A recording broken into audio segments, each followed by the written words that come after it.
بعد میں آگے چل کے حضرت سیدنا عمر بن عبدالعزیز رضی اللہ تعالیٰ عنہ ایک حکمران ہوئے، اور آپ اتنے عادل حکمران تھے، اتنے نیک اور متقی تھے کہ آپ کے اس دور نے لوگوں کے سامنے خلفائے راشدین کے ایام کی یاد تازہ کر دی تھی،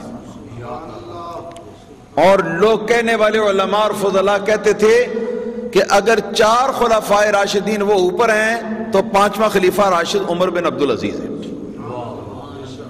اور تھے بنو امیہ میں سے، یزید کے خاندان میں سے تھے۔ تو آپ کی مجلس تھی۔ حافظ ابن حجر اسقلانی تہذیب التہذیب اپنی کتاب کے اندر لکھتے، جو اسماء الرجال کی مستند کتاب ہے، اے عام تاریخ کی کتابیں رتب و یابس سے بھری ہوئی وہ نہیں، یہ وہ اسماء الرجال کی کتاب ہے کہ جس پر حدیثوں کے راوی جو ہیں ان کو تولا جاتا ہے، ان کو تولا جاتا ہے کہ کون کس کیٹیگری کا آدمی۔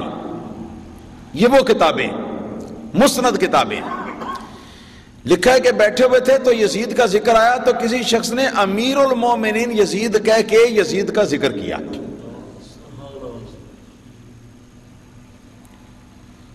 حضرت عمر بن عبدالعزیز رضی اللہ تعالیٰ عنہ سخت خفا ہوئے، اور آپ نے فرمایا کہ تجھے شرم نہیں آتی کہ تو یزید جیسے آدمی کو امیر المومنین کہتا ہے؟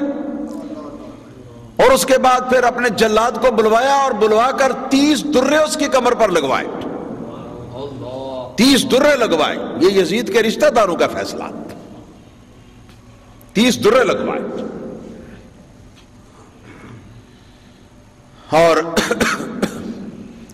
محدثین کا یہ طریقہ ہے کہ جو بھی صحابہ تابعین کے زمانے میں ہوا ہے یا اس کے بعد جب تک حدیث کی روایت چلتی رہی ہے، تو ان سب کے بارے میں جس کے بارے میں کوئی مشہور ہو یا کوئی حدیث بیان کرنے والا ہو، اس کا نام لکھ کر تو اس کی پھر اس کی ثقاہت یا اس کا جو مرتبہ اس کو متعین کرتے ہیں، کہ تاکہ حدیث لینے والوں کو ذرا احتیاط رہے اور ان کو معلوم رہے کہ یہ جس سے ہم حدیث لے رہے ہیں وہ کس کیٹیگری کا آدمی۔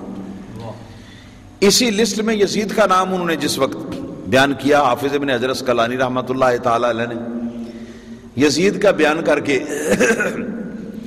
یہ بتایا کہ یزید نے فلاں فلاں صحابی سے حدیث لی ہے، روایت کی ہے، اور یزید ایسا تھا، ساری باتیں کرنے کے بعد آخر میں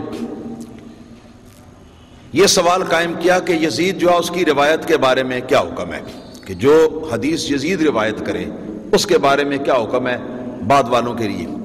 تو آپ فرماتے ہیں کہ الحق انہ لیس اہلا لذالک، فرماتے ہیں کہ حق بات جو ہے وہ یہ ہے کہ یزید روایت کرنے کا اہل ہی نہیں،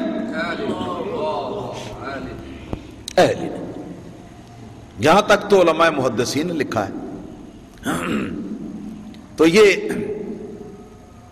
جناب والا حدیث ہے جس کو پڑھتے ہیں، اور پڑھ کر تو یہ کہتے ہیں کہ یزید پیدائشی جنتی ہے،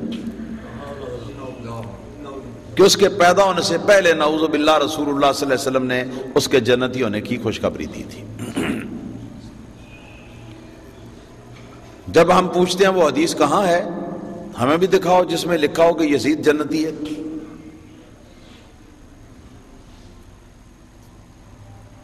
ایک بات ذہن میں رہے کہ رسول اللہ صلی اللہ تعالی علیہ وسلم ارشاد فرماتے ہیں، من کذب علی متعمدا فلیتبوأ مقعدہ من النار،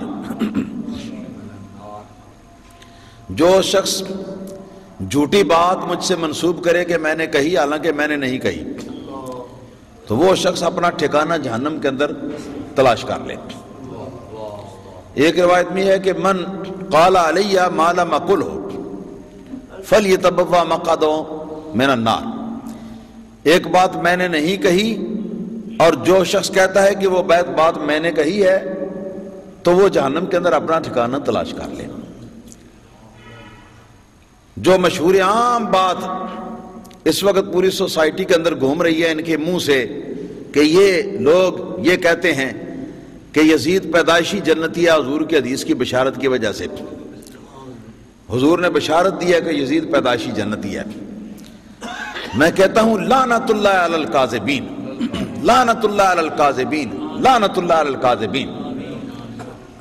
اگر ان کے اندر سچائی ایک ذرے کے برابر بھی ہے، ایک ذرے کے برابر بھی اگر ان کے اندر سچائی ہے تو پوری صحیح بخاری موجود ہے اس وقت، پوری صحیح بخاری موجود ہے. صحیح بخاری میں سے کہیں سے وہ کوئی ایسی حدیث دکھا دے جس کے اندر یزید کا نام ہو.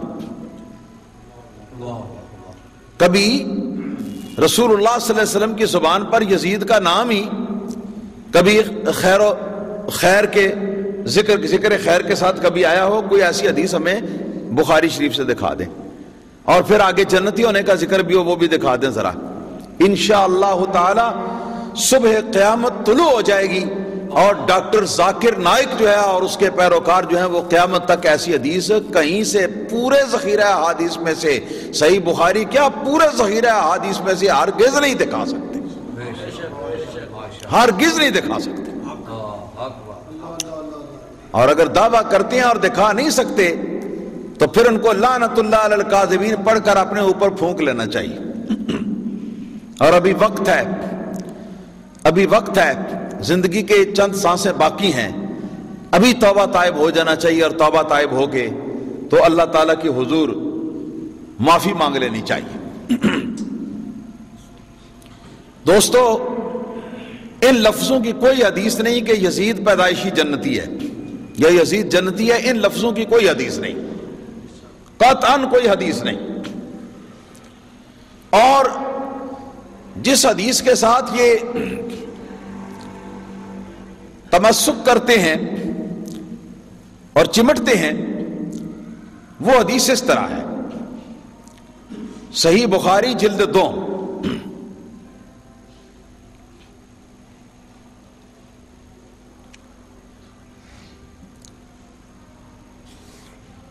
نبی کریم صلی اللہ علیہ وسلم نے ارشاد فرمایا اول جیش یغزو من امتی، اول جیش من امتی یغزو مدینہ قیصر مغفور لہم. یہ حدیث یہ ہے. اب پھر میں پڑھوں ذرا، یزید کا نام آپ ڈھونڈیں یا جنتی کا نام ڈھونڈیں. اول جیش من امتی یغزو مدینہ قیصر مغفور لہم. کہیں آپ نے اس میں پایا نام یزید کا یا جنت کا؟ نہ یزید کا نام ہے نہ جنت کا نام ہے. تو یہیں سے کلی کھل گئی ان کے جھوٹ کی اور ان کی بناوٹ کی.